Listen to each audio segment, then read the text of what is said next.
Oke, ini sahabat yang dikasih lokasi sama teman saya. Kayaknya lokasinya ini dan kayaknya ini tuh dia ada di sana. Assalamualaikum. Ini dia sahabatku. Ya, Mak. Ya, Mas Diki kan? Ya. Oke, ini Mas Diki nih keren banget nih.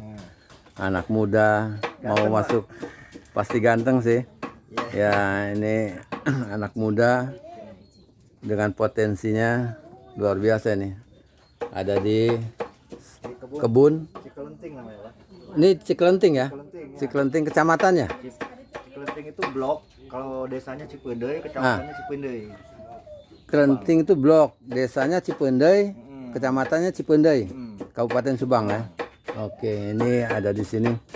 Ini sahabat teman saya lama sekali, ini juga subscribernya saya dan saya udah ketemu dia beberapa tahun yang lalu yang masih Masih lugu. masih lugu polos. Ya di sini ini kayaknya asik sekali di desa begini. Ini kelihatan ada ibu juga aktivitas. Bikin apa, Bu? Bikin gaplek. Gaplek. Iya. Oh, gaplek ya. Ibu siapa namanya ini? Nunung. Ibu Nunung. Iya. Luar biasa ini. Ini gaplek nih dari singkong ya. Iya. Tapi singkongnya kenapa kayak gitu ya, keras? Iya. Ini udah tua. Oh, begitu. Berapa lama prosesnya bikin gaplek ini? Dari mulai mengiris-ngiris begini? 5 hari. 5 hari? Iya. Dijemur? Iya, dijemur. Oh, nanti hasilnya dijual kemana ini? Ada yang ngambil ke sini. Oh, ada yang jemput? Oh, gitu. Langsung bayar kontan kan? Iya. Nggak diutang kan? Enggak. Waduh, kasihan kalau diutang nanti. Karena makan itu nggak bisa diutang, Bu. Luar biasa. Ayo, Bu, yang rajin. Ini bahan bakunya ya? Iya. Ini bahan bakunya nih. Ada timbangan juga ditimbang nih. Luar biasa. Mas Diki, kita ngobrol-ngobrol nih. Ada rencana kita mau bikin kebun pepaya kan? Betul, Pak. Ya, oke. Nanti kita coba bagaimana rasanya atau perkembangannya. Saya pengen tahu juga nih tempat ini. Mas Diki, kita kan rencana mau kebun pepaya ya. Betul. Kita bikin kebun pepaya. Saya pengen tahu ini yang kesediaan lahan di sini ada berapa banyak yang untuk kita bikin kebun pepaya. Nah, kalau lahan yang masih kosong itu sekitar ada kisaran 4 atau 5 hektar lah, Pak. 4 atau 5 hektar, cuma kan tempatnya nggak satu hamparan. Iya. Di beberapa bidang yang terhalang kebun milik orang lain. Oke. Nah, saya pengen tahu dulu. Ini lokasi ini sebetulnya apa statusnya lokasi ini nih? Saya rasa kan Mas Diki kan baru juga ke sini nih kan? Lalu tahun yang lalu lah. Tahun yang lalu kan? Karena saya tahu dulu mainnya ke tempat saya justru. Nah, ini apa coba jelaskan ini lokasi ini bagaimana statusnya? Kalau status ini masyarakat memiliki menggarap di sini, dia memiliki surat hak garap. Garapan ya, tanah garapan ya. Pemerintahan desa. Nah. Status lahannya milik ex HGU PTPN. PTPN berapa? PTPN 8 Jalupang. Oh, PTPN 8. Oke. Perkebunan karet. Semuanya ada berapa hektar dulu PTPN yang diklaim oleh PTPN luas di sini? Kalau PTPN sih saya kurang paham kalau di tempat lain ya. Kalau di satu blok ini Ya, satu blok sini lah. kalau satu blok di Kelenting itu total sekitar 120 hektar, Pak. 120 hektar. Oke. Oke. Ya, oke lah. Saya rasa ini cukup luas ya. Artinya udah banyak juga orang menggarap di sini ya. Enggak, pada umumnya orang menggarap di sini apa yang ditanam? Yang ditanam itu Yang dominan apa? singkong, Pak. Singkong. Singkong. Singkong seperti ini? Ya, singkong ada singkong. Ya, yang ini kan singkong yang buat gaplek itu singkong pahit biasanya. Itu untuk pabrik tapioka. Kalau yang biasa di sini singkong konsumsi biasa, Pak. Oh. Kayak singkong jenis rema, jenis manggu. Yang begitu-begitu yang emang bisa dikonsumsi masyarakat. Oke. Nah, selama ini kendalanya apa orang menggarap di sini itu sampai ya maksud saya ini kan nggak kelihatan kalau perkebunan paling saya masuk tadi sananya bikin sayuran, tanaman gitu. Apa masalahnya kendalanya? Nah, yang pertama itu ya kalau satu lahan juga ada petani yang seolah-olah kan dengan status lahan seperti ini tidak memiliki masa depan yang panjang gitu. Oh, Itu. Yang Tanah kedua, garapan ya? Karena tanah garapan. ah, Tidak ada keleluasaan, tidak ada jaminan bahwa lahan ini akan dipakai selamanya. Yang kedua itu ini udah termakan isu bahwa lahan ini nggak subur karena bekas karet, Pak. oh, ada isu itu. Nah, yang kedua masalah teknis irigasi air, pengirigasian, karena sumber air di sini kalaupun namanya Cikencing ada sumber air, di bawah juga ada sumber air. Cuma untuk menarik ke atas itu butuh tenaga, butuh alat gitu kan. Butuh alat ya butuh biaya. Yang keempatnya pengetahuan, Pak. Pengetahuan tentang budidaya. Iya. Oke.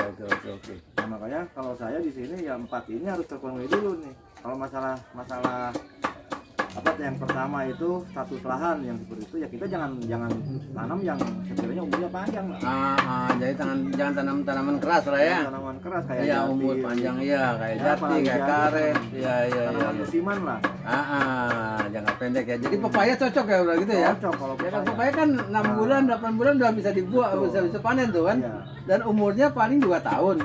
2 tahun udah harus aman. di peremajaan lagi kan, bikin lagi gitu.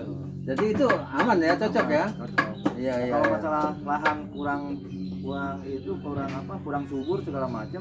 Ya zaman Di sekarang. Jepang udah pakai air, Pak, nggak pakai tanah. Iya. Artinya kalau masalah kesuburan mungkin bisa dikondisikan lah ya, dibuat ya, karena sekarang zaman udah modern lah ya, ada pupuk, ada teknologi kan.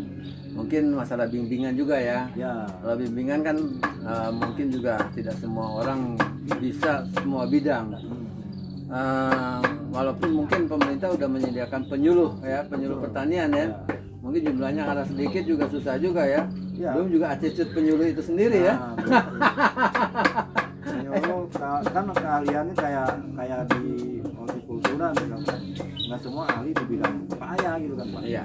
Atau di bidang pisang, malah pisang nggak ada penyuluhnya. Iya, iya. Pisang nggak ada penyuluh Nggak ada ya. di dinas itu. Iya. Ya saya tahu lah karena dulu saya mengerti lah. Mengerti tentang itu. Jadi oke lah. Tetap masyarakat harus menjadi mandiri. mandiri. Ya, mandiri intinya begitu. Ya, oke. Nah, kalau begitu nanti kita turun ke lapangan ya, lihat situasi pepayanya.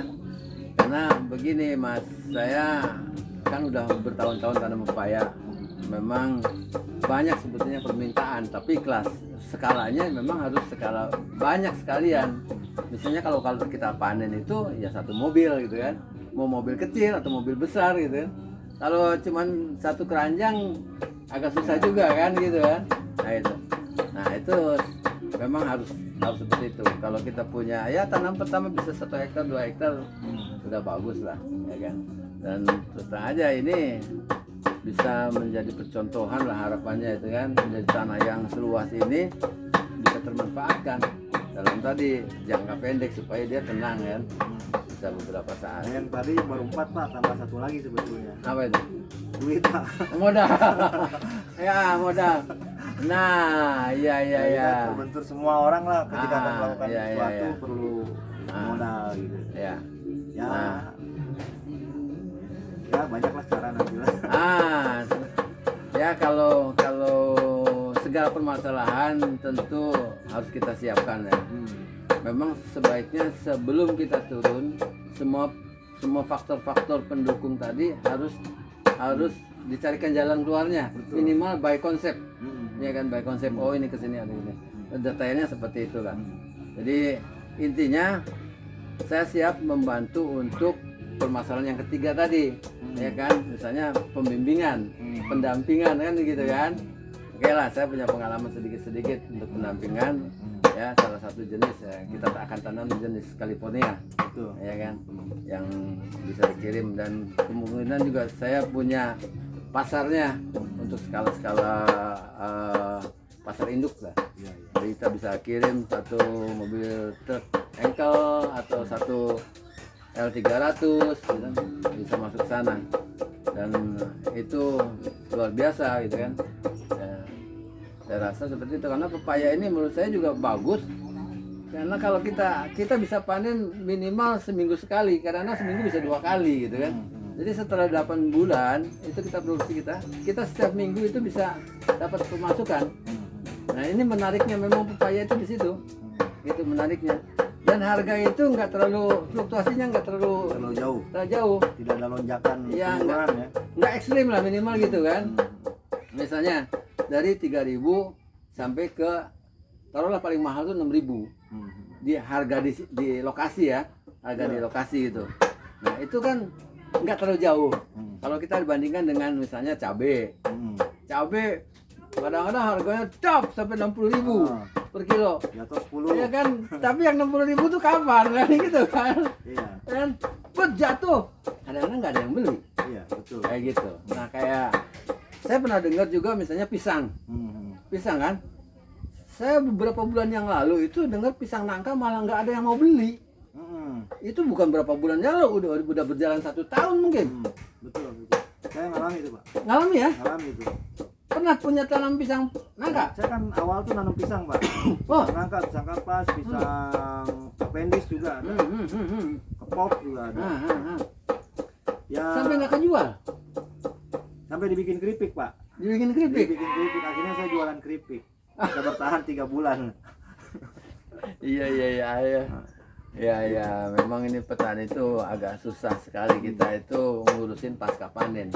Karena petani ini segmennya ada di produksi sebetulnya. Jadi petani itu akan tenang, dia konsentrasi di produksi. Pasca panennya ada yang ngurusin kan gitu itu, kan. Betul.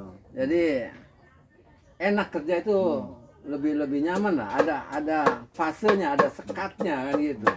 Kalau sampai ke pasca produksi kita urusin juga mabuk juga lah. Sampai penjualan kita urusin Pak, jual keripik kan lumayan ribetnya. Iya. Oke, saya rasa nanti itu dulu segmen pertama ini kita pembukaan lah ya. Oke, Pak. Kita rencana begitu. Nanti kita teruskan di part selanjutnya itu untuk melihat lokasi. Oke, seperti itu. Sahabat wong pensiunan, saya terus terang aja bersemangat kembali ketemu anak muda ini ya, yang saya tidak sangka dan saya tidak pikirkan beliau ini mau tinggal di berkebun seperti ini, tempat sepi. Tapi di sini terus terang aja bukan jin buang anak ya. Di sini tempat berproduksinya para petani-petani muda dan mereka sangat semangat. Ya kan? Oke, sampai ketemu di segmen selanjutnya untuk kita tanam pepaya. Makasih. Dadah. Dadah. Oke, sip. Assalamualaikum. Waalaikumsalam.